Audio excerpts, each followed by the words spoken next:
I need to tell you what happened on a server that doesn't exist anymore. Not got shut down, doesn't exist. I checked. The domain, the host, the backups, the forum posts about it. All of it, gone, like it was scrubbed. There were 4 of us. I'm only sure 3 of us were real.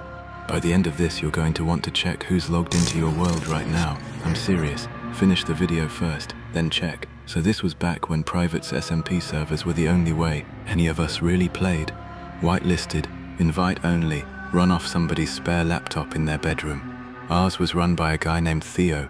I'd known him online for maybe 2 years at that point. Never met in person, never even heard his real voice until he got a mic for Discord. But you know how it is. 2 years of building things together online, that's its own kind of close. The server had 4 of us. Me, Theo, a girl who went by Renna, and a guy named Salt. Never found out if that was short for something. We weren't a big operation. No public spawn, no rules page, nothing fancy. Just 4 people who liked building near each other, and occasionally raiding each other's chest rooms as a joke. We'd been running that world for about 5 months when the messages started. It began small. Renna mentioned in our Discord that she'd logged on and found a torch placed in her mine that she didn't remember placing. Nobody thought anything of it. We all forgot what we built sometimes. That's just Minecraft. Salt joked that she was sleepwalk mining. Then it happened to me. I logged in on a Tuesday and there was a single oak sapling planted outside my front door. Just one, centered perfectly on the path, like someone had measured it. I didn't plant it. I asked in the Discord. Theo said it wasn't him. Salt said it wasn't him. Renna said, and I remember this exactly because it gave me a weird feeling even back then. She said, maybe it's the server's way of saying hi. We laughed about it, moved on. That's the thing about small wrongness. It's so easy to laugh off in the moment. It's only later you start adding it up. About 3 weeks after the sapling thing, Salt brought something up that none of us could explain.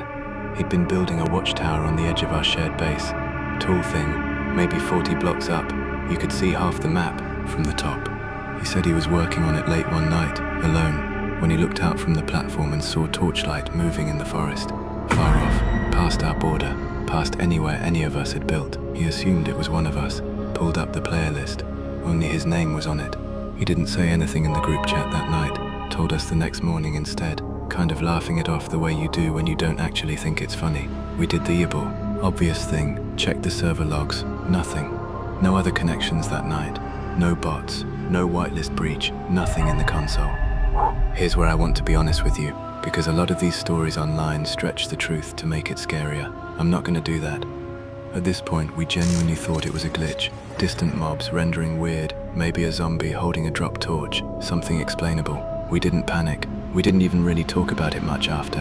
Absolutely nothing. Theo found a single bed, just one, placed alone in the middle of a birch forest, 2,000 blocks from anyone's base. When he found that bed, he did the thing you're not supposed to do in a horror story. He slept in it. Home. He said it felt like the right thing to do. Like it was left there for exactly that. But when he woke up, in-game, his spawn point had changed. Not to that bed, somewhere else entirely. Coordinates none. Of us recognize this is the part where I need you to understand something before I keep going. Because it matters for what's coming. Theo went to the new spawn point, alone. Late at night, same as always, that man had no sense of self-preservation, real or virtual. He told us about it the next day, voice completely flat. The kind of flat where you can tell someone's still processing what they saw. He said the coordinates led to a perfect copy of our base. Same builds, same layout, that first day. What changed things was the builds. Over the next 2 weeks, all 4 of us, independently, not talking to each other about it until later, started noticing structures we hadn't made. Not big ones, not obvious ones. A single line of cobblestone stairs leading nowhere, half buried in a hillside near Renna's farm. A perfectly placed row of fence posts in the empty plains near my house, fencing in. Same farms, identical down to the placement of individual flowers. Except it wasn't day there, it was always night. No matter how long he stood and waited, the sun never rose, and in the middle of that copied base, where our community chest normally sat, there was a sign, just one. He read it to us over call, and I wrote it down because something told me I'd need to remember it exactly. You already left, I'm the one who stayed. Here's what we didn't know yet. Salt's account had been created the same week Renna went quiet for 11 days straight. No explanation, no warning. She just stopped logging on, stopped answering Discord. When she came back, she never mentioned where she'd been. And that was the exact week Salt's account first joined the whitelist. Theo never could prove it. Couldn't prove Renner and Salt were the same person. Couldn't prove anything really. But what none of us figured out until much, much later. There had never been 4 of us. Salt, the 4th member, the guy who'd been there since the start, who joked about sleepwalk mining, who built the watchtower. Salt didn't exist outside that server, not as a separate person. Theo confirmed this almost a year later, after everything that I'm about to tell you happened.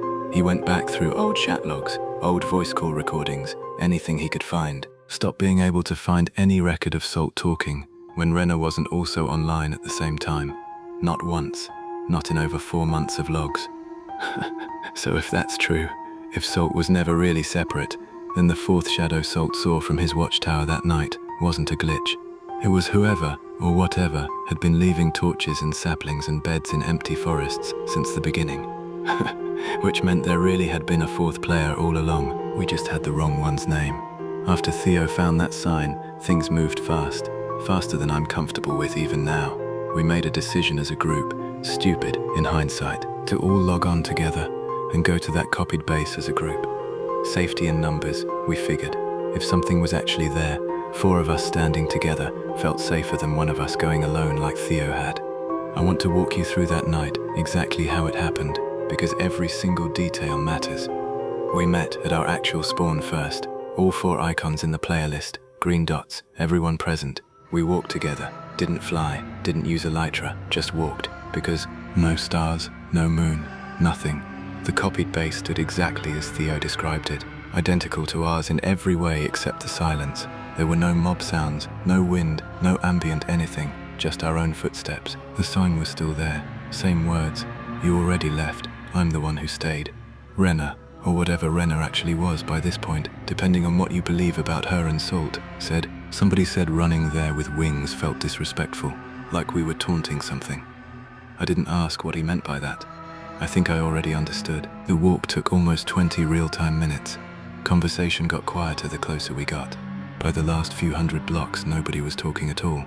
Just the sound of footsteps and the occasional ambient cave noise, even though we weren't underground. When we arrived, the sky was black. Not night black, wrong black, the kind with something I'll never forget, she said, very quietly. I don't think this is a copy of our base. Theo asked what she meant. She said, I think ours is the copy. Nobody had an answer for that. None of us still do. That's when the player list updated. 5 names, not 4. The 5th name was blank, not a deleted account, not unknown player, just nothing.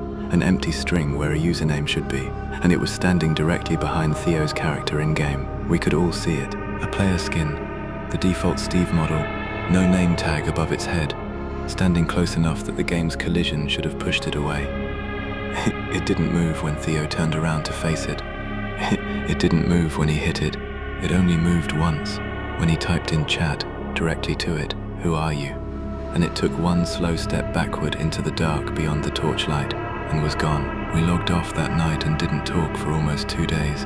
When we finally did regroup, on call, nobody wanted to be the first to say what we were all thinking, that we needed to delete the world. Theo did it eventually.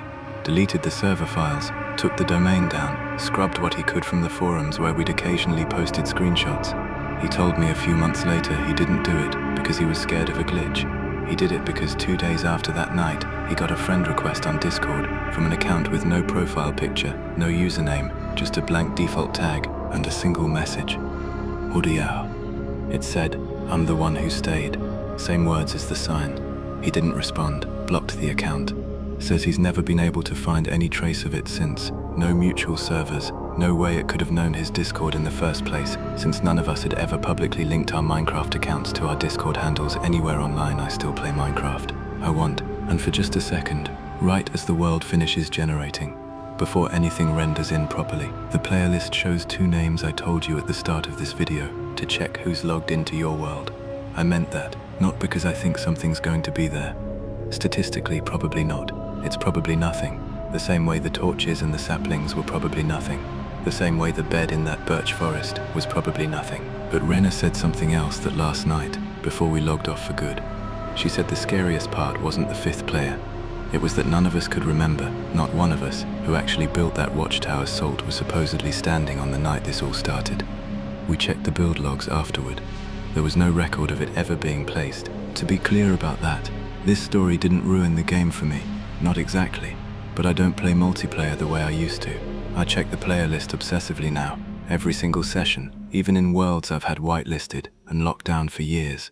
And every once in a while, not often, maybe once every few months, I'll log into a completely fresh single-player world, brand new seed. Nobody else has the world file, nobody else could possibly join. If you made it this far, you're exactly the kind of person this channel is for.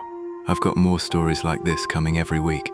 If you want to know what we found when we finally tracked down where Rena disappeared for those 11 days, that's a different video. That's a different night I'm not ready to talk about yet.